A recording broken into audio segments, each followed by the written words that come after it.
And she said my house is shaking and it's roaring downstairs.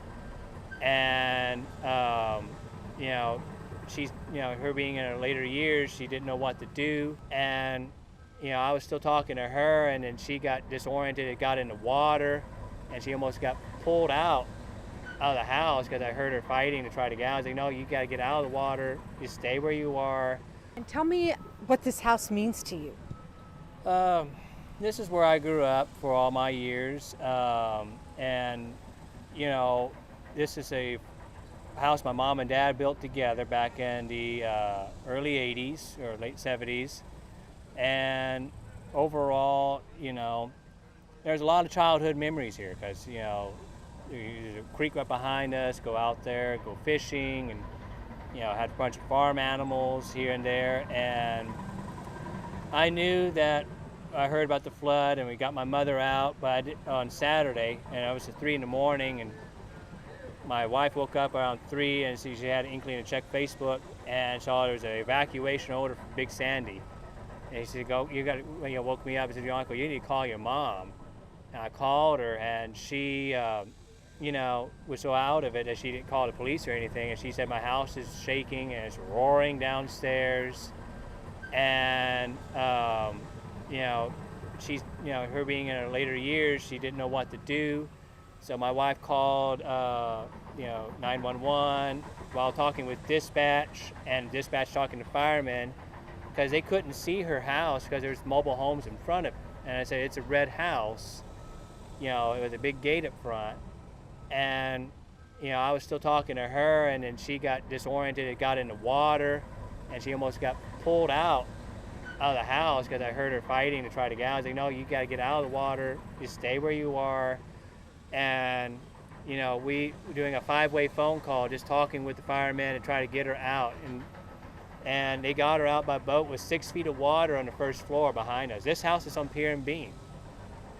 So, it's easily 10 foot of water or so from the ground where it used to be. And the backside of the house, there used to be a tree right there, and it tore out the whole back of the deck. And I don't know how those firemen got her out, but they did. And we're grateful for that. And that was at 3:30 in the morning. And so I knew, once I picked her up on that morning on 6 and got her to a hotel, and just hearing her story, and that I knew on Sunday, whatever image I had of a childhood home was going to be completely overwritten. And, coming here to where there was cars literally against the front room and boats, and where we're at is probably under 10 feet or so of lumber from the all this debris, and cars and trucks all over the place. And, it's just, you're rewriting all what you grew up with overnight. And as we clean up this place here, because I know this house here didn't have insurance, so it pretty much almost saying goodbye to it as I go through it, because I know that there's so much damage that my mom will not be able to come back here probably. And most likely, just the fact of amount of things that happened to this home. 6 foot of water coming across and just blowing out all the windows. And I'm just so thankful that she didn't get pulled out into the stream of water. And you're getting help and trying to just get access to your house. Yeah, so Cajun Navy came out day one, and all these volunteers, and we're so thankful and grateful that we were able to get assistance. And Cajun Navy 2016, and just trying to make sense of what to do next, because I never been in a disaster or anything like that. So I was like, okay, I was asking John, the owner of Cajun Navy, I was like, okay, what do we do next? Because we got the live people out. We were still pulling out other animals here and there that were caught up in the water who were still alive. So we had to go get volunteers from other agencies like Feral Life to collect cats, and some other dog rescues. And it was just a group of people. All these volunteers from all around were able to help establish some order in this community. And we're just so grateful of having the blessing of these individuals to come out and to give us assistance, especially during these times. I know. Could you even get to your house? I No. saw how much debris there was in the beginning. Oh no, we couldn't. The only way we could only access is through the floating deck that on the back side, and that was just a hazard. There's only a piece of steel holding up the whole corner of the house. So no, nothing legitimate. No, nothing safely. What do you do now? I'm just going to continue trying to work over here with John and KG Navy and all these other volunteers and these other companies, just to try to help get people's belongings back to where they are, because we had like 9 other cars here from up the street and 3 mobile homes from up the street. They're over here, and just work with the community in general, just try to get some order back out here. Thank you for watching. Please hit the subscribe button and get the latest news by downloading the CBS Austin News app. It was so bad. Actually, right behind you, there was a car on top of what was left of a roof of a house or something from somewhere. And once we cleared that, we found a truck under it. Didn't even know it was there. I understand why you came out here, but I mean, that was a quick response to get out here. Yes, ma'am, it was. We, as soon as we heard about it on 4th of July, we immediately got our assets together and deployed the following morning out here. What were you able to bring, and what was your immediate, I guess, priority? Well, we were able to bring our machines, and you know, whenever things first happened, we kind of went to the place that was getting the most publicity, which was Kerrville, and we got down there, and there was a whole lot of people. It wasn't very organized. It's always like that, but really our organization, KG Navy 2016, we try to focus on the smaller towns that don't get as much coverage and people don't know about.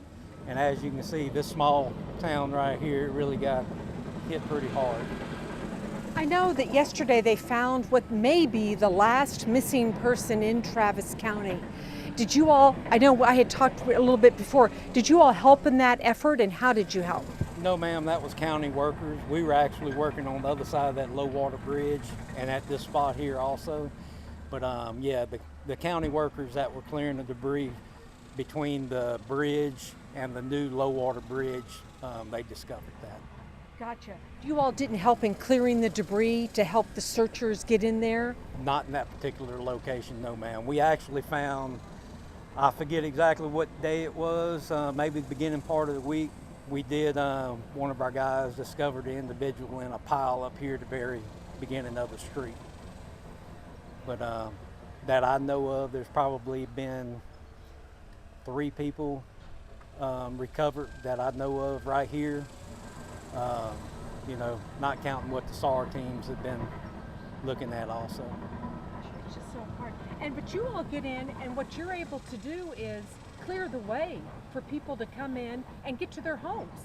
Yes, ma'am. I mean, usually whenever we come in, that's our MO. We clear roads and try to help local officials get all that opened up where people can get accessible again. And after this, you know, of course, people need gas for generators, food, water.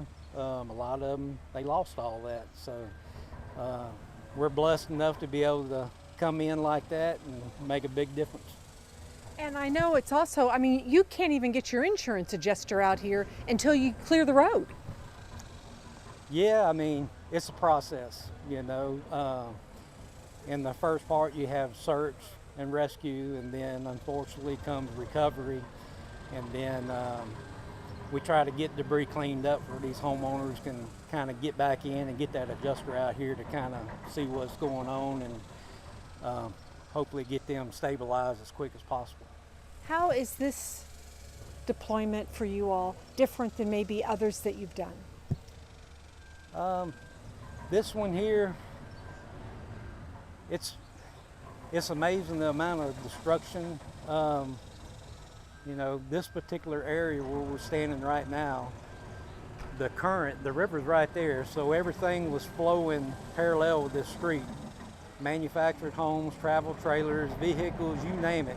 It all came down this street, and it ended up in the back of Miss Jo's property here and stacked up in the front. If you would have been looking at this place, you know, Saturday morning, there was, well, actually there was a sea can right here and debris pile, probably 8-9 foot tall. It was so bad. Actually, right behind you, there was a car on top of what was left of a roof of a house or something from somewhere. And once we cleared that, we found a truck under it. Didn't even know it was there. And the neighbor's travel trailer, which is over there in their backyard now, was back here in the bushes on another big debris pile.